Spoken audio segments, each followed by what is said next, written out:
Success is not final, failure is not fatal. It is the courage to continue that counts. जीवन में गिरना भी अच्छा है, अपनी औकात का पता चलता है।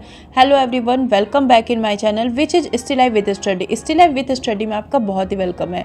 आज मैं टाइमर के साथ अपनी पढ़ाई को स्टार्ट कर दी थी कि मैं टाइमर लगा के पढ़ूंगी, बट आप लोग ही बोलते हो कि दी टाइमर लगा के स्टडी दिखाइए, स्टडी आवर्स दिखाइए। तो मैं ट्राई की टाइमर लगा के पढ़ने का, बट मेरे से ये पॉसिबल नहीं हुआ। और आप लोग देखोगे लास्ट में वीडियो के कि ऑटोमेटिक ना टाइमर मेरा बंद हो गया। अब ये क्यों हुआ, कैसे हुआ, कुछ भी मुझे आइडिया नहीं है। फिर भी मैं यहाँ पे एनसीईआरटी नोट्स रेडी कर रही हूँ और 12 मिनट ही मैं पढ़ी थी, तब तक मेरे हस्बैंड आ गए थे। और ब्लॉग ये 8 बजे रात के बाद से मैं ब्लॉग शूट की हूँ। तो मेरे जब हस्बैंड आ गए तो फिर हम लोग डिनर ये सब करने लगे और बज गया 10 बजे मैं यहाँ पे पढ़ाई करने के लिए बैठी हूँ। और आप लोग एक चीज़ नोटिस कीजिएगा कि मैं 12 मिनट में भी पढ़ ली। अगर मैं चाहती तो उस 12 मिनट को भी ना, मतलब मुझे पता था कि मेरे हस्बैंड अब बहुत जल्दी आने वाले हैं, क्योंकि उनसे बात हो चुकी थी, वो रास्ते में थे। लेकिन मैं कुछ भी कर सकती थी, रील्स भी देख सकती थी, बट मैंने इस 12 मिनट को भी यूटिलाइज किया। और उसके बाद रात में जब डिनर करने के बाद हस्बैंड और मेरी बेटी जब दोनों सो गए थे, तो मैं यहाँ पे पढ़ाई कर रही थी। और मेरा टारगेट था कि आज मुझे at any how chapter number 5 complete कर देना है, क्योंकि कल मुझे 6 और 7 चैप्टर को कंप्लीट करना है। तो मैं वहीं पे एनसीईआरटी को पढ़ के नोट्स बना रही हूँ। ऐसा नहीं है कि मैं ऐसे ही नोट्स बना रही हूँ, मैं हर एक लाइन को पढ़ रही हूँ, उसको समझ रही हूँ और अपने लैंग्वेज में नोट्स बना रही हूँ। ये भी नहीं है कि मैं एनसीईआरटी का ही जो लाइन लिखा हुआ है उसको नोट डाउन कर रही हूँ, ऐसा बिल्कुल भी नहीं है। मैं अपने लैंग्वेज में उसको नोट्स बना रही हूँ ताकि एग्ज़ाम के टाइम कोई भी प्रॉब्लम नहीं हो, क्योंकि एनसीईआरटी का लैंग्वेज मुझे समझ में नहीं आता। अगर आप लोगों को समझ में आती होगी तो अच्छी बात है, बट मुझे उतनी अच्छे से समझ में नहीं आती है। 3 बार 4 बार पढ़ती हूँ तो एक लाइन मुझे समझ में आ जाती है। और रात में मेरी स्टडी ऐसे ही होती है। अब मैं अर्ली मॉर्निंग जगने का एक्चुअली अभी जो पढ़ रही हूँ, तो मैं सोच रही थी कि आज अर्ली मॉर्निंग जग जाऊँगी, बट मैं अर्ली मॉर्निंग अब नहीं जगूँगी, क्योंकि मुझे पता है कि कुछ दिन के बाद जब मेरी बेटी का स्कूल ओपन होगा तो वो अर्ली मॉर्निंग 6 बजे से स्कूल रहता है, 6 से 6:15। तो अगर मैं 5 बजे भी उठती हूँ, 4:30 में जब उसको स्कूल रहती है तो 4:30 में उठती है, क्योंकि वो लंच करे या ना करे, एक अंदर एक जो होता है ना माँ का दिल, वो मन करता है कि फ्रूट्स लंच के साथ साथ मैं उसको ना प्रॉपर लंच भी देती हूँ। भले ही वो लंच जो है वो रिटर्न क्यों नहीं आ जाए, लेकिन मैं उसको देती हूँ, क्योंकि मुझे अंदर से होता है कि हाँ मेरी बेटी स्कूल में रहेगी, लंच टाइम में अगर उसको भूख लग गया, उसके पास लंच नहीं रहेगा तो वो क्या सोचेगी। ये हर का अलग अलग चॉइस होता है। ऐसे गर्मी समर वाले टाइम में स्कूल वाले भी प्रेफर करते हैं कि फ्रूट लंच ही दे करके भेज दीजिए, क्योंकि 10 बजे तक तो स्कूल की छुट्टी हो जाती है। तो इसीलिए मैं सोची कि अब मुझे सुबह में टाइम मिलेगा नहीं। जब भी सुबह जगूंगी तो मुझे अपनी बेटी को स्कूल के लिए रेडी करना होगा, तो मैं रात में ही 2-2.5 घंटा पढ़ लूँगी। कल भी मैंने 1-1.25 घंटा पढ़ा था रात में।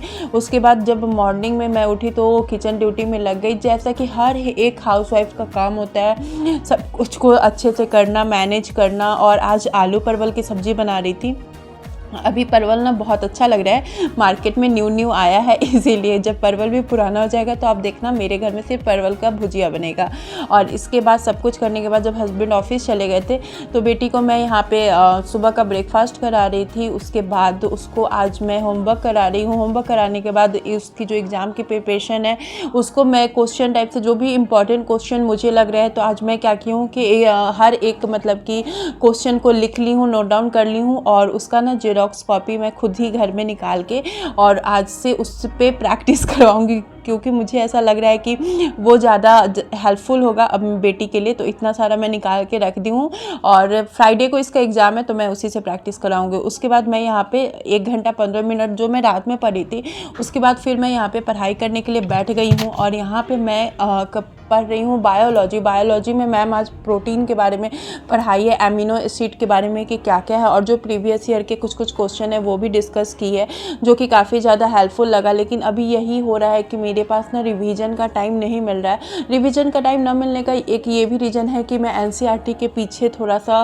पागल टाइप की हो गई हूँ। मुझे NCERT at any how cover कर लेना है। 10 मार्च तक ना मुझे 9th कवर कर लेना है। उसके बाद ना मैं थोड़ा सा रेस्ट ले लूँगी 5 दिन का, 10 से 15 तक। इस बीच में होली भी है, वो हो जाएगा तो फिर मैं 10th क्लास का NCERT नोट डाउन करूँगी और 9th 10th का नोट डाउन करूँगी। उसके अलावा किसी भी क्लास का नोट डाउन नहीं करूँगी। उसके अलावा जो भी है तो वो मैं बुक से ही पढ़ूँगी। 9th 10th पे आप लोगों को पता है TGT साइंस है, तो थोड़ा सा 9th 10th पे मेरा फोकस ज़्यादा है, तो इसीलिए मैं 9th 10th का नोट डाउन करूँगी। और आप लोग पूछते हो कि दी आपका PGT का सब्जेक्ट क्या है, तो मेरा PGT का सब्जेक्ट जियोलॉजी है, जो कि मैं आकृति मैम से ही पढ़ रही हूँ।